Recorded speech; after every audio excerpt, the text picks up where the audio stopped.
This episode of Poetic Properties with Complex is brought to you by Infinitely Complex Production and sponsorship with Peacefully Flawed Apparel, where we believe that no matter the darkness, we have the opportunity and ability to get to the light.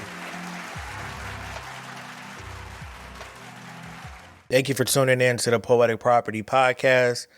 I am your host, Complex, the poet, father, author, and entrepreneur. Hope you guys had a great week to end 2021. My week was very difficult, still kind of reeling from the emotions of the last few weeks, trying to gather some understanding so that in the new year that I could be a little bit more prepared for the things that are going to come against me. Like I always say, there's lessons in pain. So as I'm going through the emotions and going through the pain of the year, I'm jotting down notes and also taking mental notes of how I felt with certain things and things that were said and or done, different ways that went wrong in the business or what have you. But yeah, this last week it was a struggle. Like I said, it was a lot of emotions just hit me like at once. I've been really trying to hold it together mentally and just in general with everything that's going on and everything that's flowing through my mind. And it's been difficult. It's been difficult. Like y'all know, I'm very honest and open during our mental health checks, and this last part of the year has been very, very difficult. My mind has been challenged in so many different ways, and just being able to be here and continue these sessions and just in general, making it through the year. You know, for me battling COVID, my son battling COVID, going through things at work, going through things in relationships, the going through growing pains with the kids and them becoming who, more and more who they're supposed to be. It just made for a rough year, rough end, a rough half of 2021. So much death. I still like I continue to say, it's like every other episode, someone close to me has passed away from either COVID or just in general. And I still haven't really had the opportunity to fully grieve Kennedy. And so I do the best that I can to grieve, or when it hits me, I allow it to hit me. And I sit in that moment and I process it until it passes. Like I said before, I don't know how long, how many times. I don't know how much this is going to affect me through the long run. But I just know that I miss my baby, and it's really difficult to get through holidays knowing that she's not here, especially with her passing being on Christmas Eve. So yeah, but it made for a really, really difficult week. It really did. One of my goals for this year is to have better weeks, have more good weeks than bad, and being able to observe the good as well as the bad. I'm excited to get into 2022, like not because I'm not a resolution person. Like life is too unpredictable. Like we set these goals of, all right, I'm gonna lose weight, and then you get sick, or the gym closes, or you know life just gets in the way of that, or you there's always a possibility that the resolutions that you make you won't stick to, and not because you don't want to stick to them, but just life is unpredictable. So I don't make resolutions. What I do, I just set goals. I just like that's like it's not one thing or two things are, it's not a superficial thing that I am attempting to change.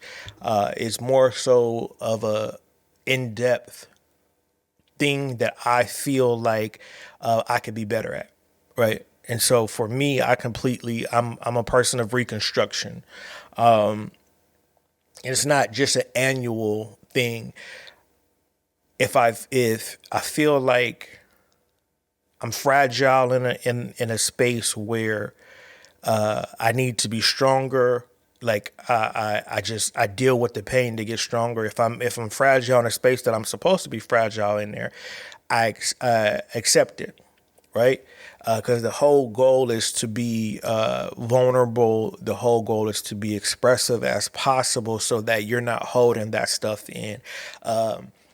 I am like this year. I want to make sure that people who listen to these sessions understand the importance of therapy and the importance of making sure that if you are struggling to a point of you are losing who you are, the importance of actually seeing a professional, and if medicine is necessary, that you don't be ashamed to do it. Excuse me. Because this year I have to be more. I have to be more intentional about what I'm saying on here, even though I normally am. But I'm not a person who, like, I don't side with things for the sake of siding with it because it sounds nice, or because that's the thing that's going on. As usual, when I'm on here, I'm telling you from my perspective, and that feeling that I felt a few weeks ago of losing myself, triggered me to it really triggered me to understand that we don't control what we think we control.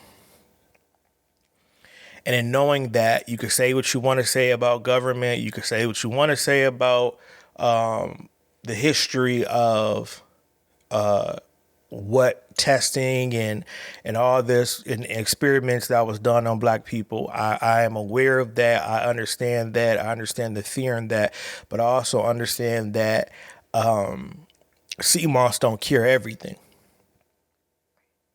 Like, there is instances that you need help, and you need not to be afraid to get help. You could feel how you want to feel. For me, I'm a person of, like, I could hold out. Like, I hate hospitals. I hate, doctors in general, more of a phobia because of what I've been through in my life.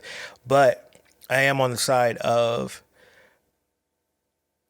if the natural things don't work, right?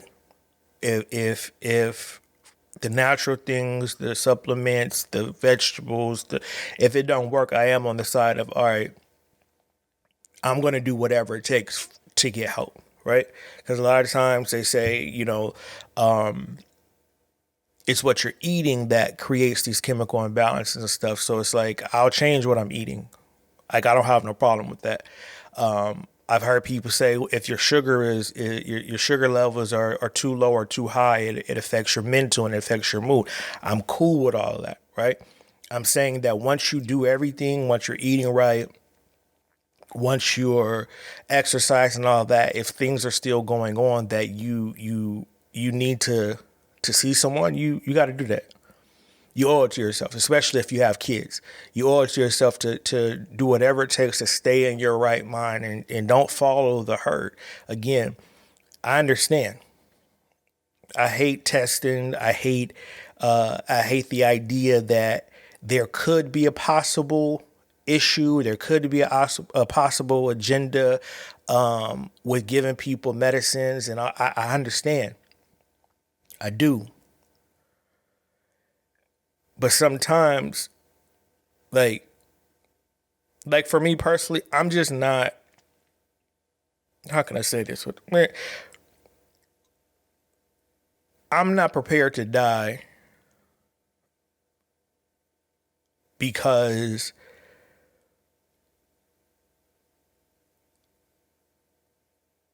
how can I say this?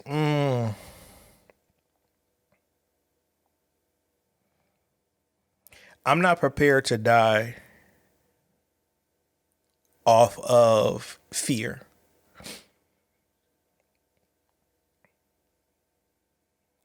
And I think as I'm seeing people post things, as I'm seeing videos of certain things, what I'm getting is that,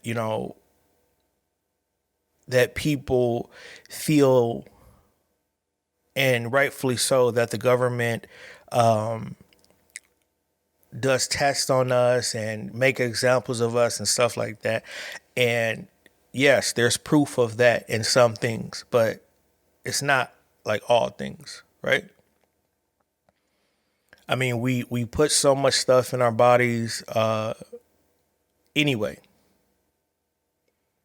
So for me, when my mental start going, like I was against it at first. I was against it when I got the diagnosis. I was against it because I'm like, nah, I ain't about to take no medicine. And I'm just being honest. I'm like, I'd rather smoke weed, and I'm not a smoker like that. You know what I mean? Like not even like that. I prefer to have a drink here and there. So I was willing to go. Like I was so against medicine in general that I'm like, now I'll rather find a good cannabis strand that helps with anxiety, that helps with depression, yada yada, whatever. I was against it, right? But then I started thinking that I don't know these growers. I don't know what chemical they're putting in there to help with depression, to help with anxiety. And then it really hit me because if the government is involved, like if the idea is I don't want to take medicine because I don't trust the government, right? And I know it sounds like I'm going on a tangent, but I'm here, so just stick with me. As I'm sitting here breaking down the year and my mental stuff and just everything in general, I'm sitting here and I'm like, man, like if I'm so against the government and the medicine and the things that they use, and they have these records that I'm African American and they're gonna put something in my medicine, yada yada, whatever. What's the difference in me taking an antidepressant from a pharmacy than me smoking weed that the grower had to add something to help with depression and anxiety, right? Like, or am I bugging? So if I'm willing to go the cannabis route with the stranger that has to chemically alter the cannabis to fit the need, right? Because there's no way that everything is 100% natural, but it has different effects. That one is for pain, one is for migraines, one is for stress, one is for anxiety. There's no way that you're picking up just a one plant and that's the goal. That's the thing that helps. There's things that have to be added, right? So why would I trust one and not the other when basically it's the same thing? It's essentially strangers and or government adding whatever they're going to add. So for me, it's easy. Like it don't have to be weed. It don't have to be medicine. It could be both. It could be none. But I had to think about that, and I was really against that. Like my logic was what everyone else's logic was. Oh, they tested stuff on us and used us as experiments and all of that, and that's how it was. But I was going crazy. The depression was hitting me so hard. The anxiety was hitting me so hard, and I'm like, man, like, yeah, when I smoke certain strands it was helping. But it made me really think about, like, I don't know these people. I don't know who grew that. I don't know what they put in there. So what's the difference between me doing that and being comfortable with it and me actually taking an antidepressant? And so this year I want to be upfront and I want to be honest.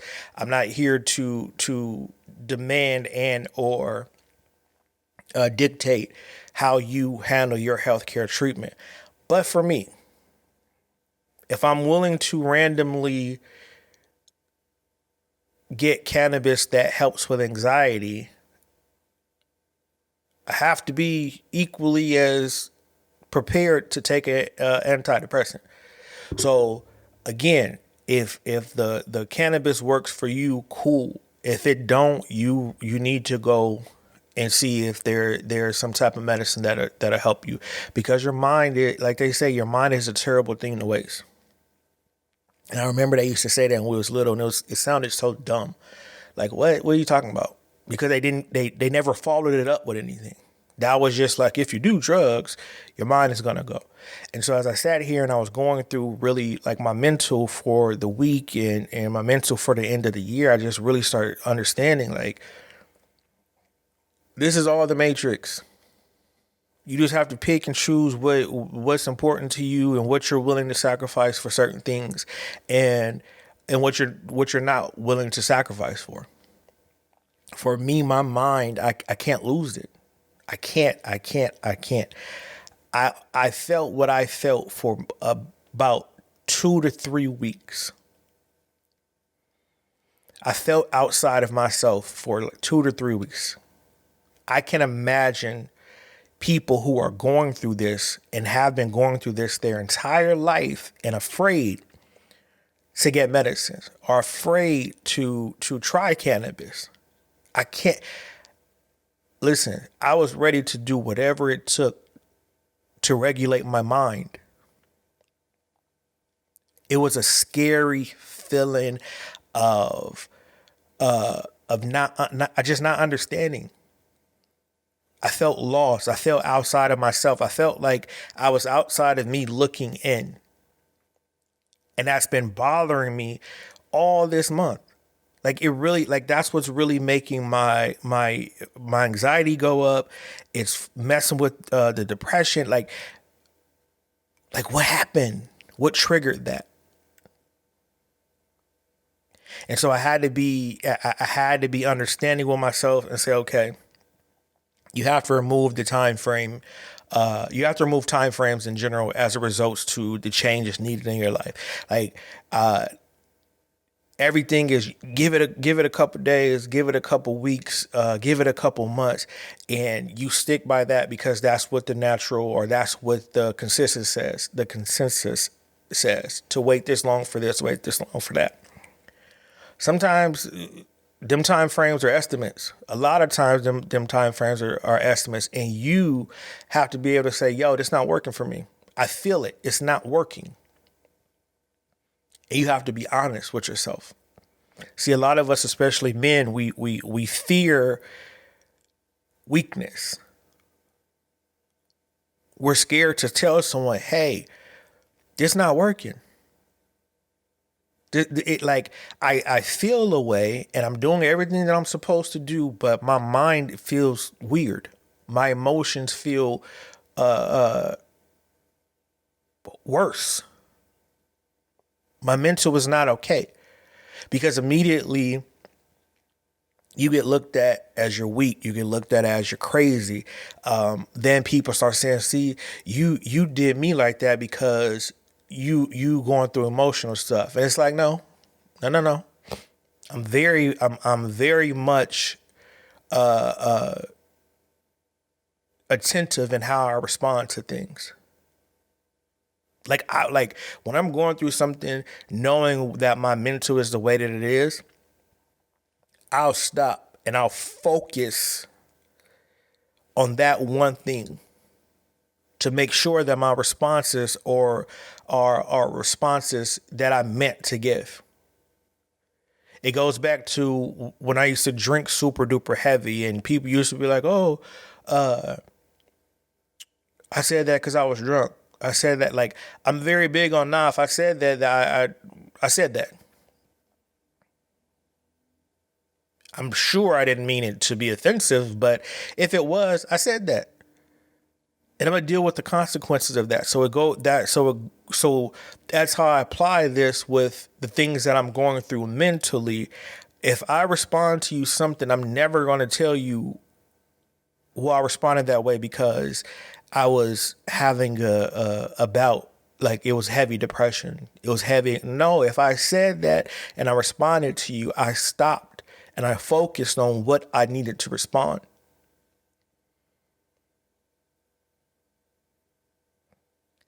A lot of us don't have, like, a lot of us are past that point to where we can't, we don't have the willpower no more to apply all of our thoughts and all of our emotions to that thing to give a response because of how we're looked at. A lot of us just rather deal with it in silence. I'm not dealing with it in silence. I'm not. I don't care who's around. I don't care who's the response to. I'm just not, because I saw what it does to me. I saw how it affects who I am, how it affects my responses to people, which in turn messes up the energy around me. And no, I'm not. I'm not about to walk on eggshells for you to walk on gold. Just not. If I feel away, I'm gonna feel away. And I say that because I don't have drama. I don't. I isolate before anything becomes an issue, right? And I know people, oh, that's running away and that's this, that's that. No, that's me understanding that my time is valuable. That's me understanding that when I say, hit me up, Poetic Properties on Twitter, Poetic Properties Podcast on IG, leave a message on YouTube. That's me understanding, like, I'm focused. I'm focused. I'm prepared to have that conversation. I'm not gonna let you scare me into being open or not. I'm not gonna let you scare me into anything. I'm not a fearful person as a result to that.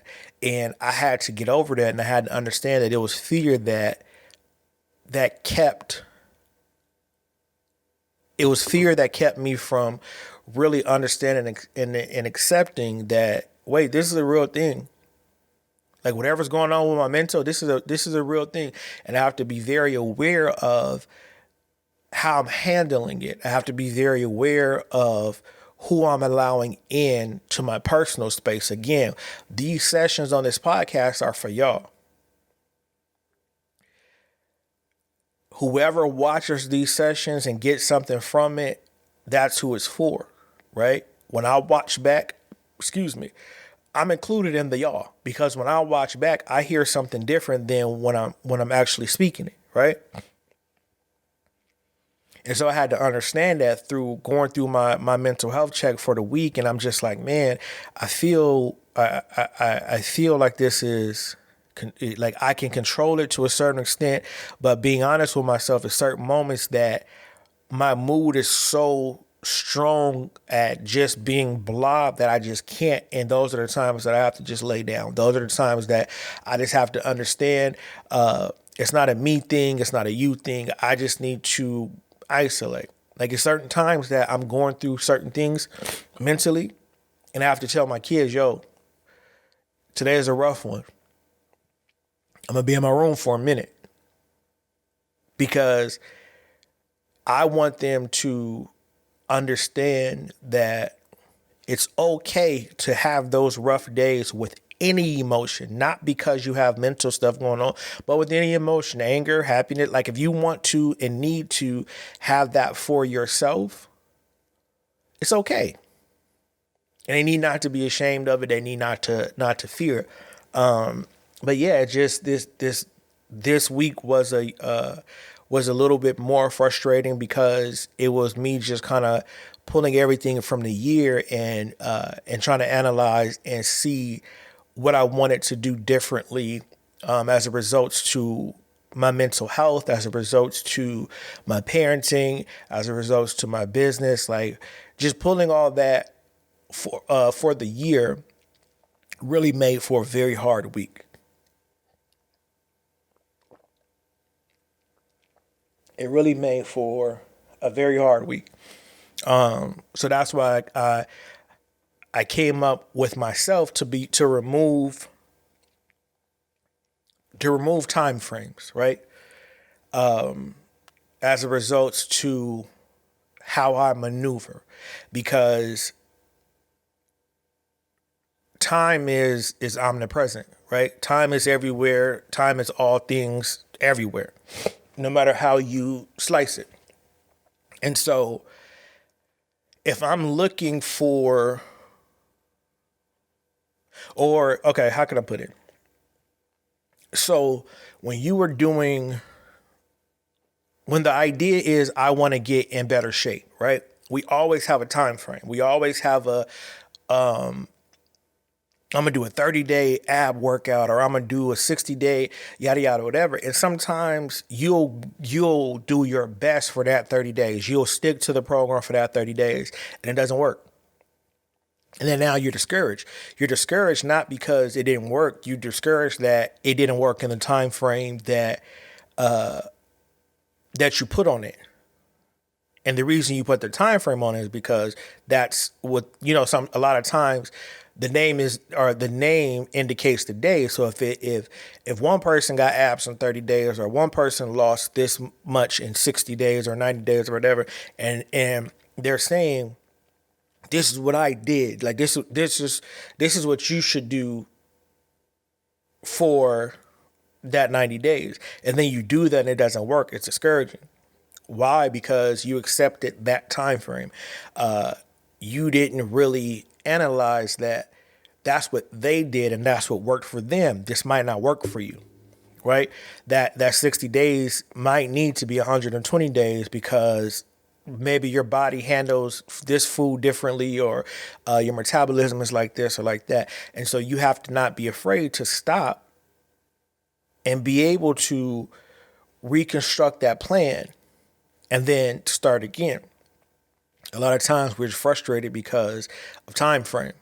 We want everything to be right now. We want everything to be in the moment that we think about the idea, or that we have the plan. We want it right now, and that's not how it works. Like that's something that I've been dealing with for the last 2 years in regards to the business, right? Like the first year, I was learning. I was learning. I wanted to get a foundation of just how to ship stuff, what to design, what works, what doesn't work, yada, yada, whatever.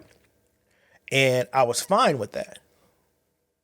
But it was frustrating because I'm like, man, I got this idea, I got that idea, and I kept adding and taking away from the store.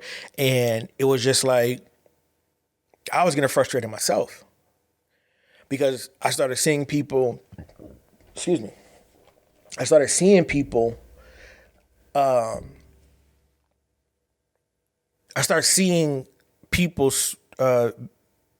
be insulting, not to me, but to other people. And I was like, all right, I gotta find it. I gotta find a style for the store. I gotta find this, and I gotta leave it that way, right? And I did that like that whole first year. The whole first year, I was just not necessarily indecisive, but I was just trying to make it look visually appealing to me, as a person who is a minimalist, especially visually, and like I get distracted easy. So I was trying to make it as simple as I can make it, but cool. And nothing was fitting, but I had decided on one and I had left it, but I really didn't like it. But because like somebody reviewed the site and was like, "Oh, that's cool. Just change the font. That worked perfect. This is what kind of everybody is using. This is the typical font. This, that, and the other." I left it like that, and then I didn't get any sales, any traffic, anything. At least when I was changing it a million times, I was getting some type of traffic. So still, I left it alone. because I was so stuck on the time frame that somebody else was giving me, right? And that first year, I was moving like I was having resolutions, right? And all right, well this month I want to I'm gonna do this. This month I'm gonna do that. And in actuality, there should have been complete reconstruction of the idea that I have to listen to this person who quote unquote reviewed the site and said, oh, this is what the other sites are doing and yada yada whatever. I get that, cool, but I'm not the other sites. I'm certain that my mission and my reason for being in business is not the same as theirs. Like, yeah, we all have the same idea of we want to make money, but a lot of people look at the t-shirt business or the hoodies and jogging. So a lot of people look at that as a hustle, right? And for me, I do not. Yeah, I want to make money from it and because it's a business, but for me, it's more of, like I said before, the logo of both of my logos have meaning, right? My company logo, the infinitely complex production logo, it is the idea that no matter, like I always say, no matter the darkness, we got to get to the light. That infinity symbol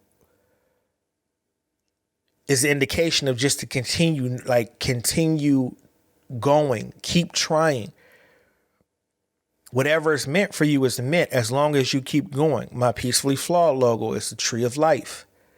It's more than a hoodie. It's more than sweats. It's more than cups. It's more than that. It's something that I want to be identifiable to everyone, that we are all peacefully flawed. We all go through these things, and that a lot of people don't understand. We all have these flaws that we are afraid of.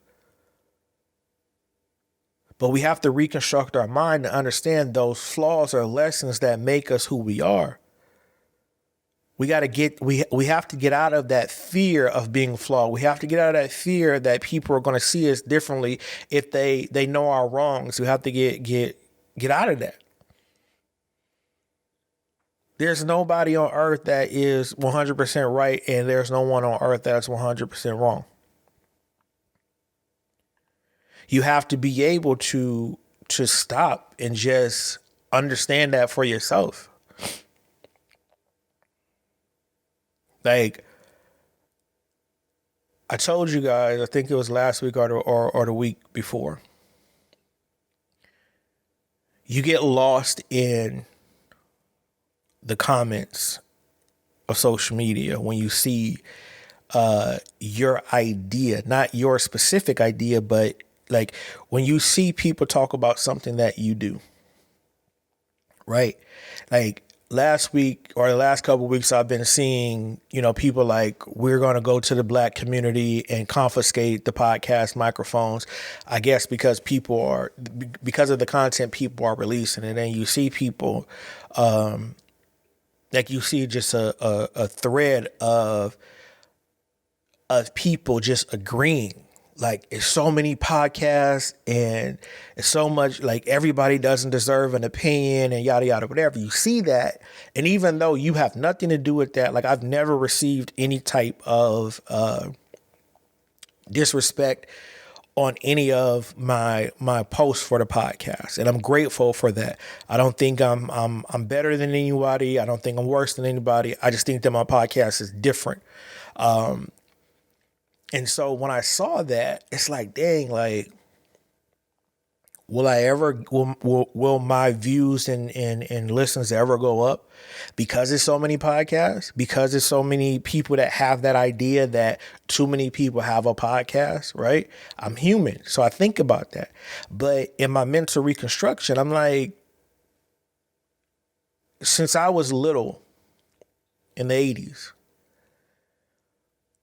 there's always been multiple chicken spots, Chinese food spots, nail salons, grocery stores, liquor stores, and churches on the same block. And if not on the same exact block, literally within walking distance of each other. And they all make money. They all have a following. They all have people who are 100% loyal to that church, 100% loyal to, I'm only eating Popeyes. I'm not messing with Church's Chicken. I'm only eating Church's Chicken. I'm not messing with KFC. There's people who, like, McDonald's ain't never lost $1 to Burger King. Burger King has never lost $1 to McDonald's. So it's preference, right? And I guess the only people that understand that is the millionaires and billionaires.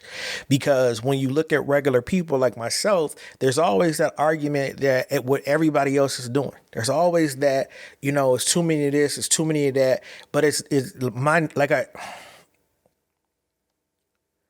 the idea that there could only be one podcast, the idea that there could only be one t-shirt company, the idea that there could be only one entrepreneur, like, that's dumb to me.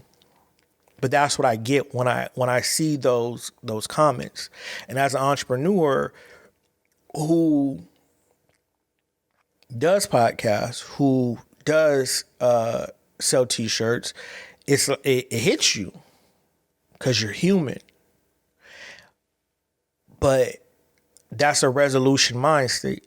Like, for me, I got to reconstruct the way that I'm viewing these comments, the way that I'm interpreting them, because at the end of the day, I'm not doing none of the podcasts that they mention. I'm not doing none of that. Like, the things that I sell on my site, they have a meaning. It's not simply just sayings. These are mantras. These are things that have helped. These are things that people that I've dealt with, that are come across me, that have purchased from me. These are things that have helped them just to stay focused on certain things. That tree of life means something to people other than myself. The understanding of what Peacefully Flawed is, it means something to the people who support me. It means something to them like it means to me, because it's more of an understanding of, when I get this garment, it's not necessarily about the garment. It's the value that tree of life adds to that garment, because attached to that is the message of, no matter the darkness, get to the light. Attached to that is, look, it may not go your way, but patience, purpose, order. So it's things that come along with that. So a while ago, I kept saying, build your name, build your name, build your name. And I'm learning that I was saying that for me, but I was posting it for somebody else. Because everything that we have, everything comes from the same materials. I seen someone selling the exact same thing as me for almost triple the price. And people were purchasing it because they were able to build their name. So for whatever reason, you feel like that hoodie or that pair of sweats or those joggers or those shoes are worth the same, even though the next person makes the same exact or not the same exact, but makes items of that nature, same exact material, but they haven't built their name. And so I had to reconstruct my mind. These people that are being negative, these people that are saying that it's a podcast everywhere, or we need to take all these t-shirt machines because everybody and their mama got this and that. My response to that, all 2022, is going to be, you are absolutely right. There is a lot of podcasts out there. There is a lot of t-shirt companies out there. Which one do you support? Because if you just saying that it's a lot of them out there and you haven't listened to a podcast, what good is that opinion? If you're saying it's a lot of t-shirt companies out there, but you don't have one company that you actually support, or you even know what the company is about, what good is that opinion? And I had to understand that. I had to get out of that resolution mind state and get into a reconstructive mind state and say, okay, cool. This is social media. There, like, a lot of social media is one person having a real opinion of something, whether good or bad. And then hundreds of thousands of people agreeing with that idea because they saw the other hundreds of thousands of people agree. A lot of people don't feel like that. 9 times out of 10, people on them posts, besides the originator, they're just saying that to get traffic. And I have to understand that. And I hope other people understand that. It's other entrepreneurs, other people who are authors, other people who do poetry albums, who are selling items, doing podcasts. If you know that you're giving your best effort, it don't matter. It doesn't. I started this podcast, first episode, picking up the pieces. The intent of the podcast was for me to do a poem. That was the intent of the podcast, for me to do a poem and say, this is why I wrote the poem, or this is why I wrote the poem, this is where I was at. Because I can't find any like poetry podcasts. But then I started really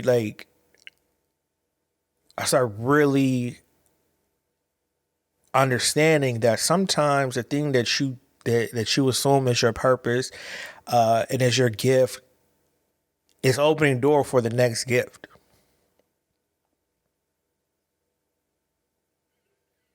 And so that poem never came in that first episode. I don't even think the second episode I attempted one. But the poetic properties is because the elements of poetry. And it doesn't necessarily,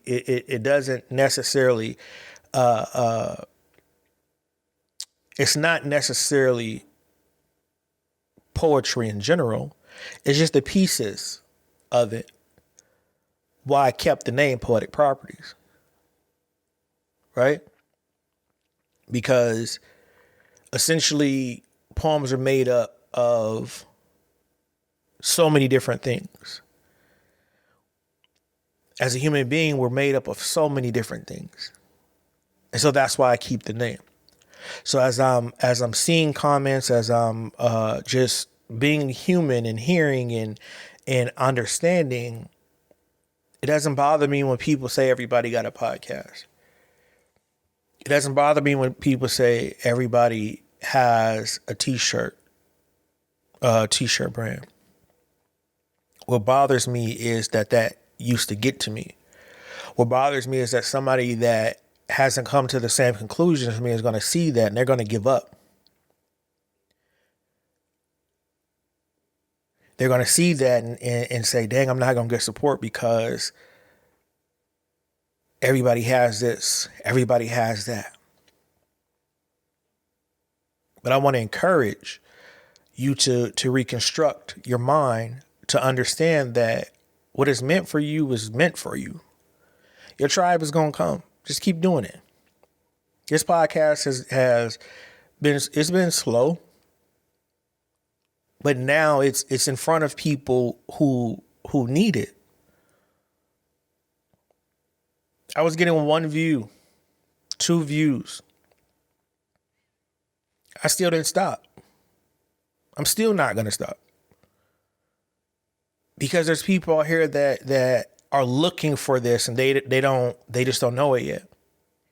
I know it's not a fun podcast. I know I don't do jokes. I know I don't have guests. I know I don't talk about current events and stuff like that. All that stuff is funny. All that stuff is cool. I do personally listen to podcasts that offer that because I'm human and you need a variety, but I'm not here for that.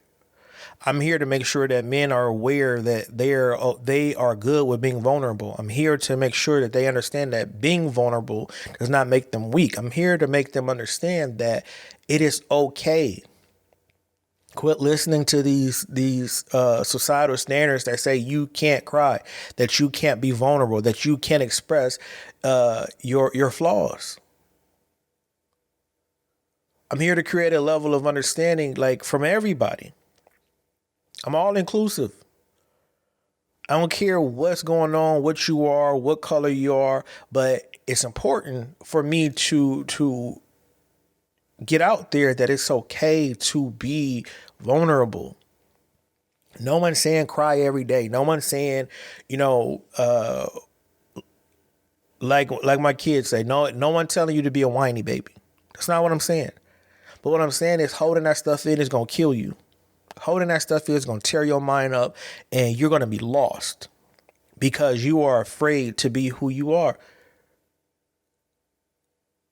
I'm learning that as I'm going through my emotional roller coaster, right? It don't make me weak. One, because I can't control it. It's not like I'm waking up like, oh, I want to cry. I want to. No. Like if it was that easy, I wouldn't do it. Not because I'm afraid to cry, because who want to cry and have snot and like, ugh, yeah. But if it was that easy, I would choose not to cry. But the refreshing feeling I get after crying gives me so much strength. The refreshing feeling that I get after writing a poem and writing my emotions out, I can't even explain it. A resolution is a band-aid. We gotta stop doing that. We have to stop putting band-aids on stuff. Let that shit heal. Like for me, nah, bro, ain't no resolution. We're going to air this thing out. We're going to let it heal properly, and we're going to move on. We're going to deal with the pain, the irritation, the itch. Like that, like the idea of an open wound healing, right? It's the same thing we go through emotionally. It's shock, it's pain, it's irritation. Then when it scab up and you get that visual of it, right? And now you just pick at it. That's how life is. That's how life is. No more resolutions. No more band-aids, yo. Like, let's start healing. Let's start being able to offer opportunities for people to heal. Let's be open. Like, life is more than on social media. Let's be there for our partners. Let's understand our partners, even if it hurt. Even if it hurt. If you do somebody wrong, you have to be willing to apologize if necessary. Even if that means you never get to talk to that person again after that apology. Take that as a lesson. We have to start rebuilding. We have it's so much of tearing down, but not enough of building up. And for me, what I'm going through mentally, I can't handle it. Because I'm going to be honest with you. One of my flaws is if I'm hurt, I'm going to give you the benefit of the doubt at first, right? But if I say leave me alone and I'm trying my best to be peaceful and you keep going, one of my flaws is that now it's all anger. I'm all gas, no brakes, all anger. I am peaceful as I am on this podcast. I am willing to learn and willing to teach like this, like in real life. This is who I am. But my flaw is that I do have a anger issue when pressed. This is why I isolate. I'm not trying to act like I'm big and I'm bad and I'm known for knocking people out or this, that, and the other, but I have a bad temper. I've learned how to control that temper by reconstructing the way that I think, because everything is not a fight. Everything is not a cuss out. It's a lesson in everything. And I had to understand that. I had to teach myself to understand that. What came along with that, I had to understand that's ego that presses you to do that. Because ain't nobody going to punk you. And ain't nobody going to think you a bitch. But you're not learning nothing. It's so many times that I should have swung on people that I didn't. Because I needed to see what was going on. There's so many people, there's so many times that I have just living out here in general, and the things that when I first came out here, not knowing what area to live in, yada yada, whatever, getting into fights when I first came. I'm a grown man with a kid. What am I doing fighting? But I'm in a new area and I'm not no punk. I knew nothing about gun laws out here. It's an open carry. Like I didn't know any of that. I'm just going off what I know from back home. And so you tripping. So now it's time to fight. But I had to reconstruct that. Because I was just putting a Band-Aid on it. Oh, it's a new area. It's this, it's that. I had to reconstruct my way of thinking. Bro, I'm grown. If I'm not fighting to protect my family, get out of here. If I'm not fighting to protect my property, get out of here. I'm not fighting you over no color. I'm not fighting you over the color of your skin. Get out of here. But I had to stop with the fake healing. This year, I don't want to be so violent.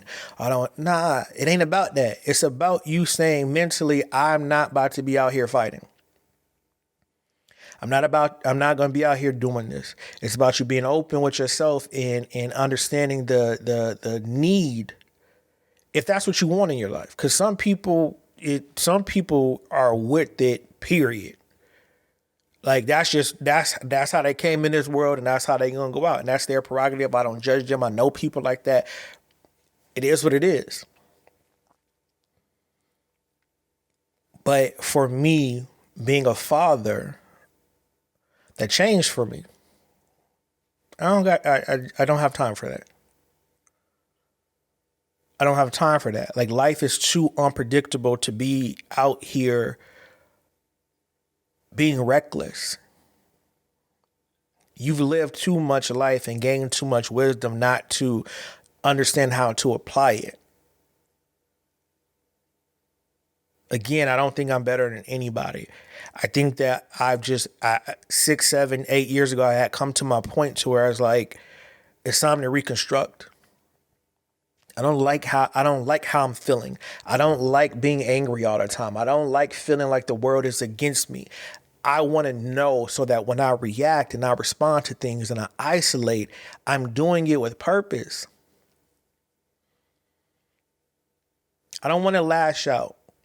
I want to understand what's happening so that I could deal with that emotion, so that I could deal with that person, and that it could be done. I said many times before, the immature version of me is when you disrespect me, I'm going to disrespect you back. This is why my adult relationships are the way that they are. Once you make me feel less than and you continue to demean me, my mind shuts off. Like, all right, cool. I'm not about to tell you we broke up. I'm not about to tell you bye. I'm done. Because there's certain things that you don't say and or do in a relationship if you so-called love a person. But I had to reconstruct my mind. Yeah, I should have said we broke up instead of just never seeing you again. Or I should have said we broke up instead of just moving on to the next relationship. But in my mind, if you feel like what you just said to me, you feel like you can disrespect me and talk to me like that and do me like that, the relationship's already over for you. I'm not about to beg you. What you said to me is how you truly feel, no matter what I'm going through, no matter what I'm trying to do, no matter what I'm trying to show you, no matter what I'm trying to get us to. But I had to reconstruct my mind. All right, cool. So now I'm gonna make you aware. Look, this is what's going on. If it doesn't change, you'll never see me again. If this doesn't change, you'll never talk to me again.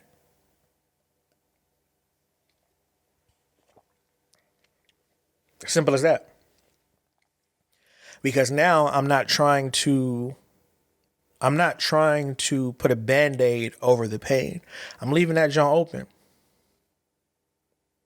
Because I want to feel every stage of that open wound. I want to see the white meat. I want to see the blood. I want to have to clean that up. Because everything is not the other person's fault. That blood that spills, you done that too. So I want to see it. Whatever I caused, I want to see it. Whatever you done to me, I want to see it. I want to see the full process. I want to go through the irritation. I want to go through the hurt. I want to go through the healing, and I want to go through the overcoming, because it's necessary for growth. It's necessary so that we can get to the next stage of our life, so that we cannot take this situation and these emotions to the next venture of our life. A lot of times we deal with business partners and relationships and friendships, and we carry those things to the next relationship. And it always messes up the friendship. It always does. And so for me, I'm like, nah, I don't want to move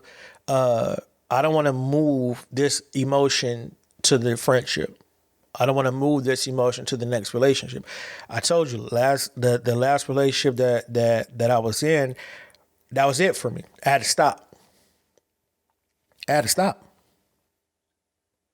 Because I realized I kept having resolutions in the next relationship. All right, that's what happened with that one. This is what I'm gonna do with this one. Yada yada whatever. Instead of, bro, heal. You hurt, you don't even know it. You trying your best and giving your all, and yeah, you have flaws, and yeah, you have reacted to certain things. But bro, as a result to your relationship, you've been done wrong. It's not you. It's not you that initiates this pain. It is you that reacts. It is you that is not adult enough to say, hey, that hurt my feelings enough for me to leave you. And if you don't stop, I'm going to be gone. You just left. In certain situations, you did, hey, this make me feel like this, yada, yada, whatever. And instead of sticking on that, because now your partner, oh, that's drama, you extra, you this. Now it's like, dang, I don't want her to think that I'm drama. Like, I really love her. I really love her. So now, instead of you speaking your piece, you hold your tongue. But you're miserable.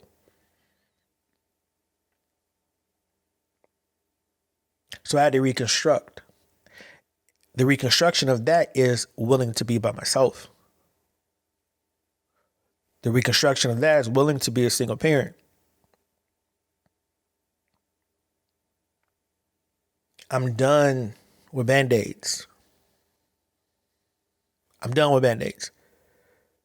Because at the end of the day, they're irritating.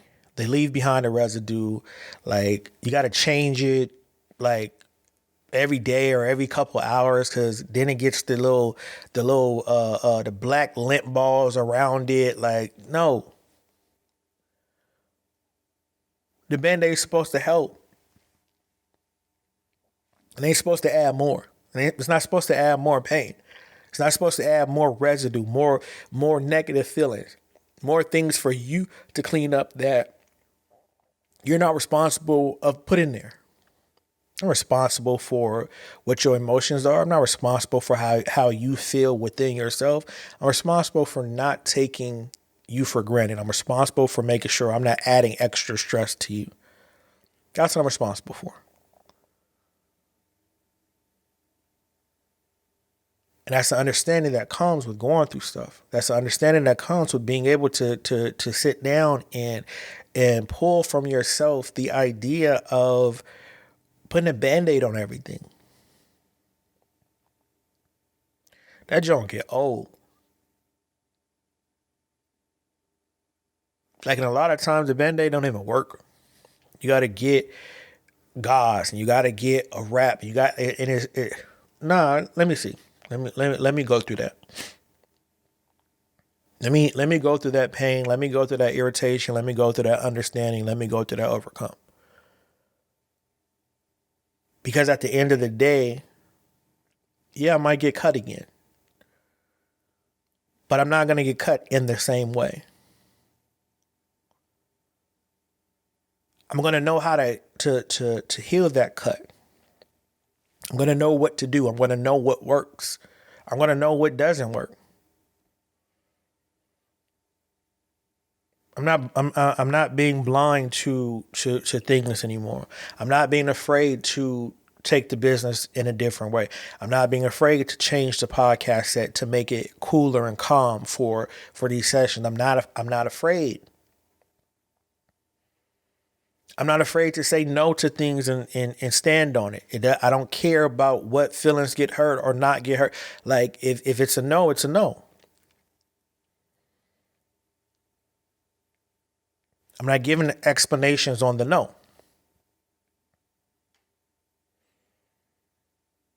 I'm just not. And we have to be okay with that.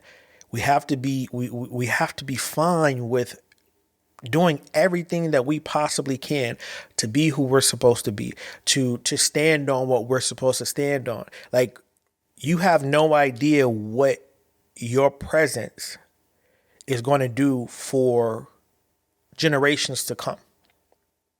You have no idea what impact you are truly having on your kids that they're going to pass to their kids, and so on and so forth. You have no idea, whether good or bad. Whether good or bad. And so we have to be 100%, we have to be close to 100% true of who we're supposed to be at all times. It doesn't matter. The way to get there is start with these resolutions. Start understanding that reconstruction is necessary. Sometimes you got to build something up and you have to be the one to say, man, I built this thing from the ground up, but this shit is not working. And you have to be able to tear it down. It doesn't matter who think it is working. There's one thing that I learned, and even though I don't listen to the podcast anymore, Joe Budden used to talk about not really caring so much about numbers, or not caring about the appearance of numbers because of analytics, right? That was his big thing. Like, companies won't give him the full analytics and yada yada whatever. And so I never understood it. I never understood what the big deal was. I never did. And I'm not a big social media person, but I had got this app, and it showed me like how many times people were on my page, what they were not what they were looking at, but how many times a particular post made an impression, yada yada whatever. And I was like, whoa, right? Because in the open, it's 12 likes, 1 like, 0 like. But on the back end, it's reached hundreds of people. And it goes back mentally to what me and my brother talk about. Like, nobody wants to be the first to support. No one wants to be, we have a running inside joke of you got to get in on the ground floor. And nobody wants to get in on the ground floor. I had to really, like that changed my perspective on what I'm doing with this podcast, how the store appears to look, that changed my whole perspective on people are understanding that people are going to watch. And even though in their mind they're not supporting, but that view is going to help me. You don't have to purchase anything. I got a job. As much as I want to let this, my creative side, be what takes care of my family, I have a job, right? My only thing is, like, the thing that I'm passionate about is my poetry and this podcast.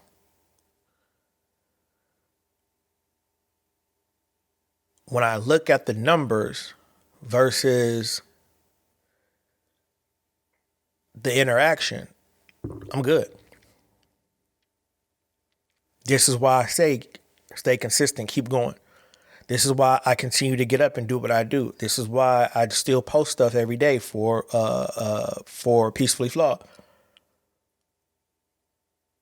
No, I'm not balling out of the gym, but I see y'all looking. And I understand that. That Band-Aid at first, I kept like, oh man, well, what do I need to do? What do I need to do to get them to purchase something? What do I need to do to get them to interact with the post? When I saw that and realized that one like was actually 10 views. For me, the currency is that you took that time to look. Laughter turns into intrigue, turns into support. I said that and I believe that without a shadow of a doubt. And consistency and being able to reconstruct the plan and fit it to what you need it to be is going to get you in places that creativity will not. You have to start understanding what time is and what time needs to be for you. You need to bend it to your will. Like right now, I'm struggling with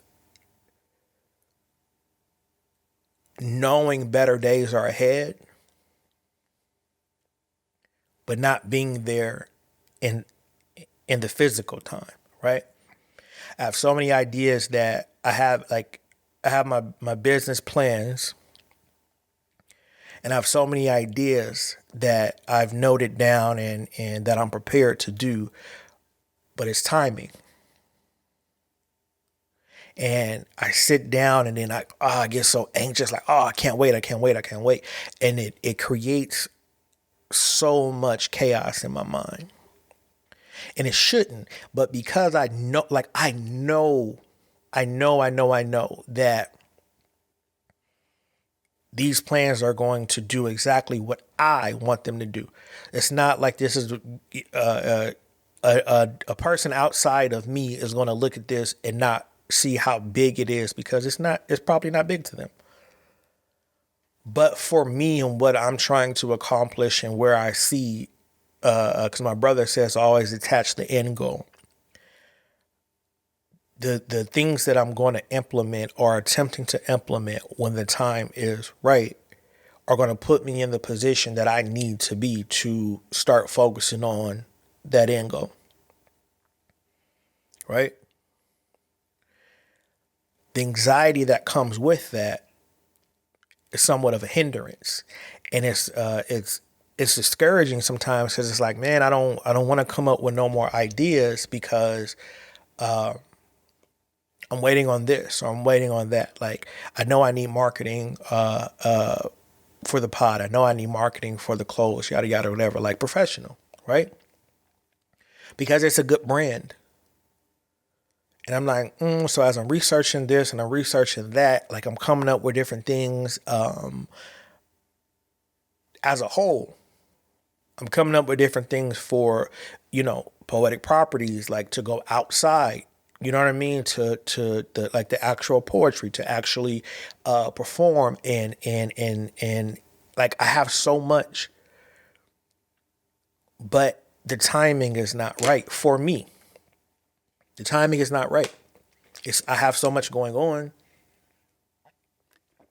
I have so much going on. I have things that I need to do. Like for me, I when I say patience, purpose, order, I mean it. Because if I do one thing out of line as a result to my ideas, that messes up everything. And me being a person of Reconstruction, one of my main obstacles is getting over the fact that when one thing is out of place, it doesn't kill the whole plan. For me right now, that's how my mind operates. Like, I mean, I'm talking to the smallest thing, like if my goal is to work on the business, do clerical stuff, take notes, yada yada, whatever, and then I have to go to the store or I have to go take the kids somewhere, that ruins my whole day. I don't know why. I don't like that's just how my mind is. Now I have to go lay down and do a complete restart to get back on track. And a lot of times that restart doesn't kick in to the next day. So knowing that, it's like, oh, I just like the plan is right here. The plan like it's right at the tip of my tongue. But I have to be patient. Just like I know I'll never forget Kennedy. I don't know when the pain of not having her will minimize because it's so strong within me. Like I miss my baby. The idea that better days are coming in regards to minimalizing the pain that I feel, the anxiety of when creates another level of hindrance. And so I'm stuck in this repetitive cycle of knowing the day, like it's coming. If I can continue to wake up every day, the better days are coming. They're there. It's already set. My story is already whatever it's meant to be. So if I can just keep on waking up every day, I'm gonna get there. But every day that I wake up and I'm not there, it's more chaos. It's more confusion. And I understand that. I understand it. So I gotta meditate more. Like I gotta increase my meditation time. I gotta, increase my tea time. I gotta increase my reading time. Things that bring me peace, things that calm me down. I notice that when I'm in my moments of anxiety and I do certain things, it's like Pong. It's like anxiety hits, but I'm creating a hoodie. Depression hits, but I'm writing a poem. Anxiety tries to double down. I'm taking podcast notes. And so I have to keep fighting it that way. Like right now in my house, I can't have complete silence. Like something has to be going on. Whether it's my diffuser, I hear the little buzz for myself.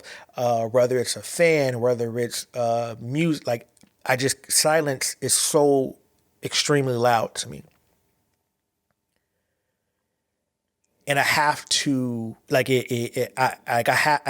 noise is necessary because of the conflict I'm having with knowing better days are ahead, but not being there in physical time. Like I had a dream. I had a dream the other day, and I was a passenger. And I don't know why it was like this long road, like from Mexico to wherever. Like it just was really, really weird, right? And the person I was driving, like it was me, and it was kids in the car, but I couldn't see the kid's face. And then it was a driver and a passenger. I was in the back, right, with the kids. And I kept looking back, and I kept saying, man, you gotta slow down. You gotta slow down.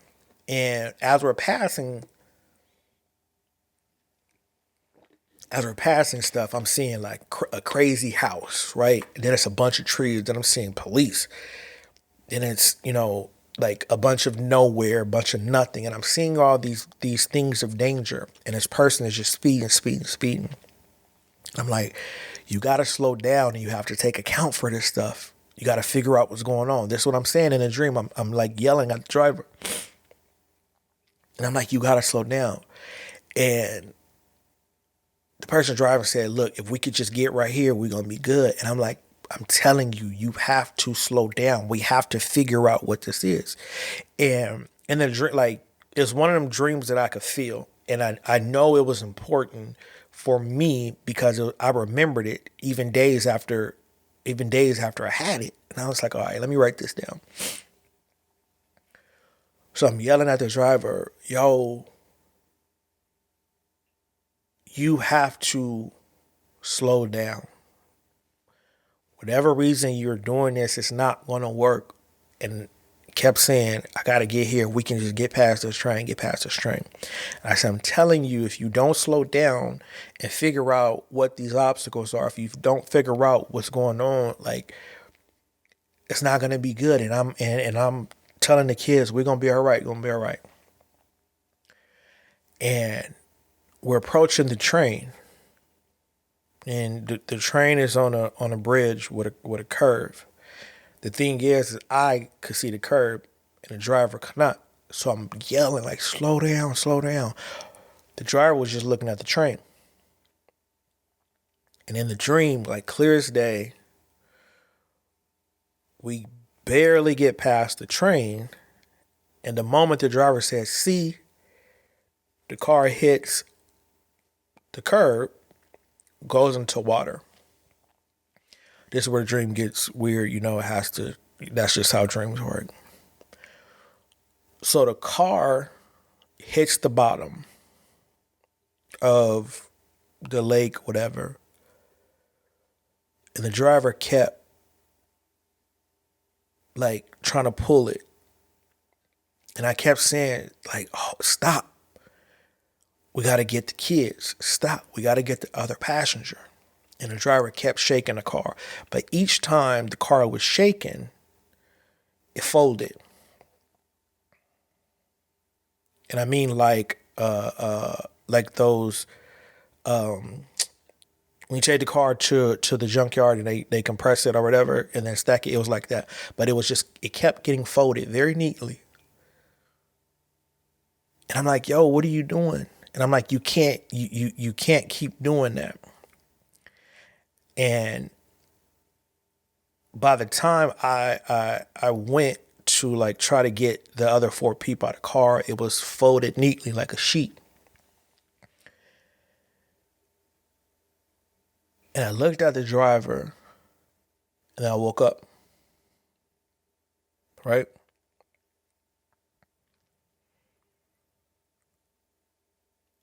Sometimes the people you were following and the people that you care for to lead you are leading you into a neatly wrapped box of chaos,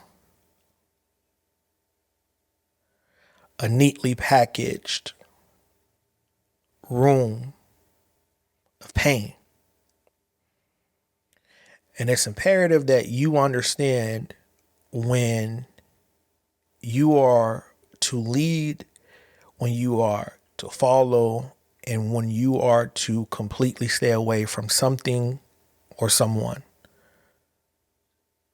That dream has affected me in a way that I have to study how to lead more. I have to be prepared to decipher and discern Is this the right thing that I should be following? Because as a leader, if I'm teaching you properly, right, you should be able to tell me, hey, I don't think you should do that. And my response as a teacher would not be, you don't tell me nothing, because if I'm teaching you right, you have sound mind. You have wisdom as well. You have and even if I'm not teaching you right, you have perspective. So as a leader, you still have to be willing to see the perspective of another person that is also that is in line with you. I told y'all, as far as perspective goes with other people, as it results to me as a human being and the stories that are being told about me or whatever is being said about me, I'm not listening to your perspective. But if I'm leading you and you have accepted me to be a part of your mental health journey, a part of your poetry journey, a part of your friendship journey, and I'm saying leading loosely, I should be able to have a conversation with you. You should be able to say, hey, I don't think that's going to work. And as a leader, I should be able to say, all right, what do you think? Why? Because we've been teaching each other back and forth. I say all the time, you have to follow before you lead. But if we are actually teaching and learning from each other, who's the leader? I had to reconstruct my mind to understand that we are both the leader. There's going to be times to where I'm going to need to follow you because you see it clearer than me. But there's times that you're going to need to follow me because I see it clearer than you. And that's why it's important to stop having these resolutions, these band-aids, and actually reconstruct. Because a resolution would say, I'm the leader, you're still wrong. A reconstruction would say, you know what? You have knowledge of that right there. And mine is limited. So I'm going to need you to take the helm and be okay with it and remove your ego and be at peace with that. I talk about isolation a lot because it's important. But what's also equally as important is if you are choosing to be around people, if you are choosing to be a part of a group that there's you're like-minded. Like you understand health, you understand finance, you understand entrepreneurship, you understand science, you understand cooking. Like it's imperative that you know those things, that you are like-minded in those things, so that everybody could move forward. Yeah, it's fun to laugh, it's fun to be cool, it's fun, like all that's cool and all. But when it's time to get serious, are you equally as involved in the moving forward progress? When I had that dream, I understood that everybody's not meant to drive. They're just not. Everybody is not meant to be in control, especially in control of you. So when you are maneuvering through life and you are growing up and you are in your relationships, when you are at work, understand that leadership is a mind state. It's an idea of being. It's not a title. I don't care. As a parent, I'm not a leader because I'm the parent. I'm the leader because as I'm learning things, I'm teaching my kids and bringing them, like we're doing it all together. At work, I'm not a leader because that's my title. I'm a leader because the idea is I have to work a little bit harder than the regular person, but I have to teach you. That's part of my job description. I have to train you. I'm not in charge of you, but I have to train you. So that makes me a leader. In understanding that I can build what I need to build, and I can identify that works, that doesn't work. But in order for me to implement it properly, I got to do a complete demolition and reconstruction. And understanding that I have grown emotionally, I have grown as a result to a parent. I have grown as a result to how I want to maneuver through relationships, both romantic and business. It goes back to the one thing that I always tell you guys, which is you have to be able to sit your ass down and pull out your accountability for the things that you do, for the things that you say. No more resolutions. Let's start reconstructing the way that we are moving through this one life that we are giving. And no matter the darkness, no matter the obstacles, no matter the trials and tribulations, there's always going to be a slither of light. And the moment you see it, you got to get to it. Peace.